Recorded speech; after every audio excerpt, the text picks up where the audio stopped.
20-year-old Amanda Alley has tragically died in a suspicious fire. The poor girl was burned alive while she was sleeping. Her 41-year-old lover, Kazem Pagafri, stands accused of dousing her with gasoline and setting her ablaze. When you start putting all of the details together, led us to believe Mr. Pagafri did this act. But attorney Michael Dutko says not so fast. The investigation was flawed. There were flaws born more of lack of communication and lack of objectivity. Dutko starts by discrediting the circumstantial evidence in the case, piece by piece, beginning with the motive presented by police. He is a successful businessman, married. This affair could throw his entire business and financial structure upside down.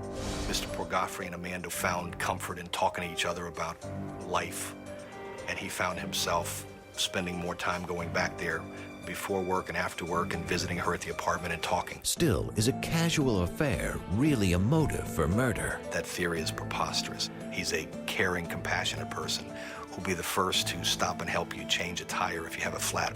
This would be some monster, and that's not Kaz. He had feelings for Amanda. The nature of their relationship was that he was more of a protector and someone to whom she could turn if she needed something. Confident he's discredited the state's motive, Dutko takes on the suspicious burns on Pagafri's hands. It is our belief that his burns occurred when the fire was ignited by him. But the defense has a different explanation.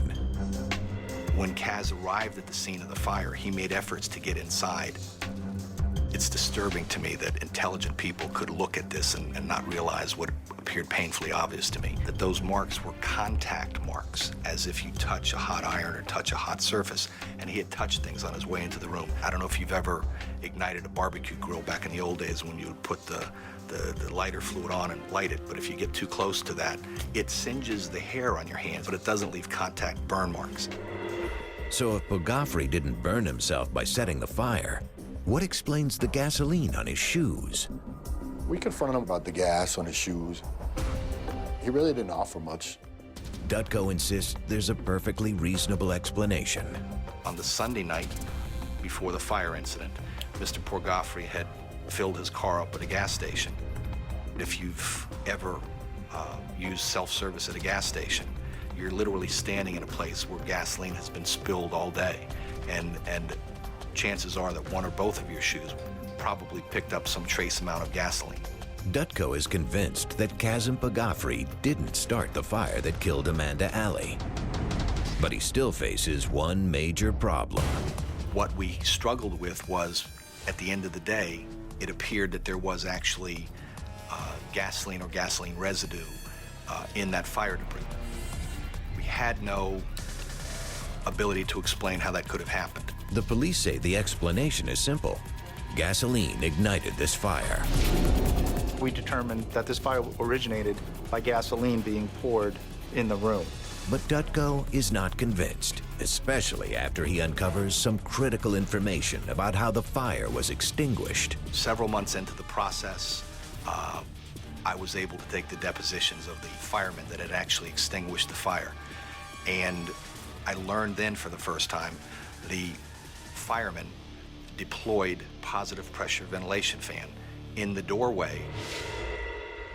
A positive pressure ventilator, or PPV, is often used by firefighters to reduce smoke, gases, and heat in a burning structure. Immediately I started my research, and I learned that they're gasoline operated. And with this information, Dutko's entire defense strategy shifts focus. The significance of how a positive pressure ventilation fan could contaminate the scene are multiple. First of all, you've got firemen carrying this gasoline equipment to the scene where it's to be deployed. There's the issue of refueling. In the course of refueling or refilling the tank, gas could be spilled. And beyond that, there's just the byproduct from just using the fan itself, the exhaust, that could conceivably contaminate an area. And even more disturbing to Dutko is the fire department's lack of proper documentation of how and where this fan was set up. In this case, there was very little, if any, documentation done with respect to the use of this fan. Was it working properly?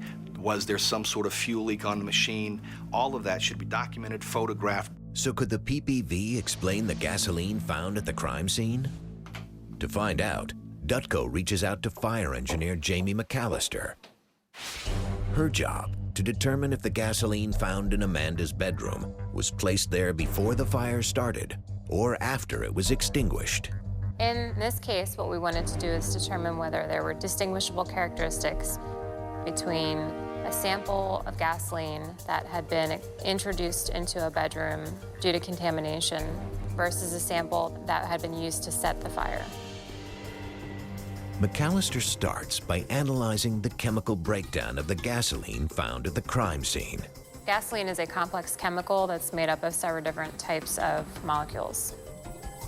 When gasoline is heated and subjected to elevated temperatures, the light ends of the gasoline will be released from the chemical structure. Therefore, if gasoline was used as an accelerant, only its heaviest compounds would remain, leaving a unique chemical signature. We wanted to see if we could reproduce the same chemical structure that was found in the sample from the alley case. In order to do this, McAllister sets up an experiment simulating gasoline introduced as post-fire contamination.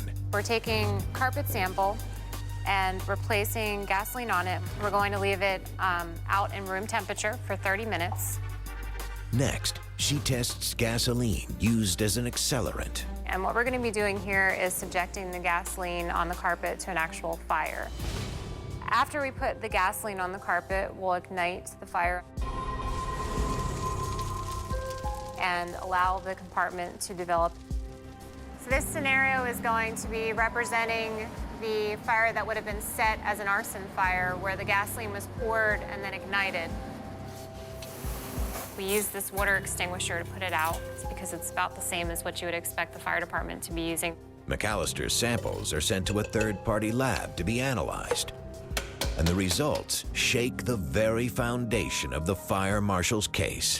What we found was samples that were exposed to ambient conditions matched the conditions we saw in the sample from the actual incident. In other words, McAllister concludes that the gasoline found in the debris from Amanda's bedroom was the result of some form of contamination, not arson.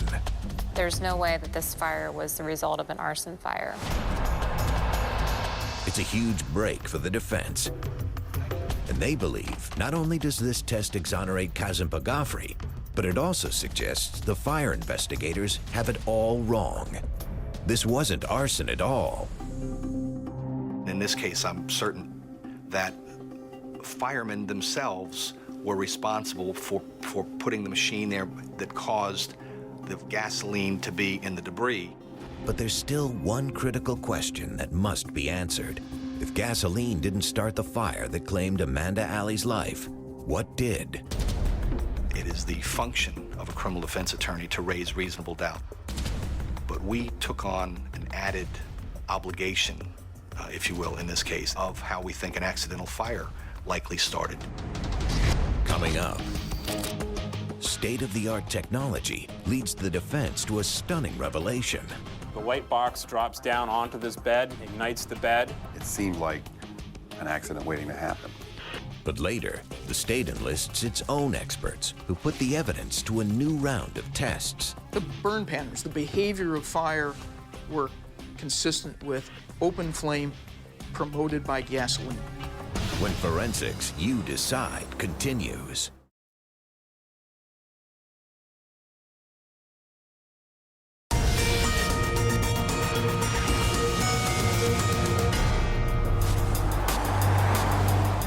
The defense believes they have successfully proven the gasoline found in Amanda Alley's room is a direct result of the fire department's use of the PPV fan and not arson. In this case, the data that we collected from our experiments showed that there's no way that this fire was the result of an arson fire. But exactly what happened that fateful morning remains a mystery, until the defense turns to renowned fire expert John Lentini. I have been to the scene of more than 2,000 fires, and I've also analyzed or supervised the analysis of more than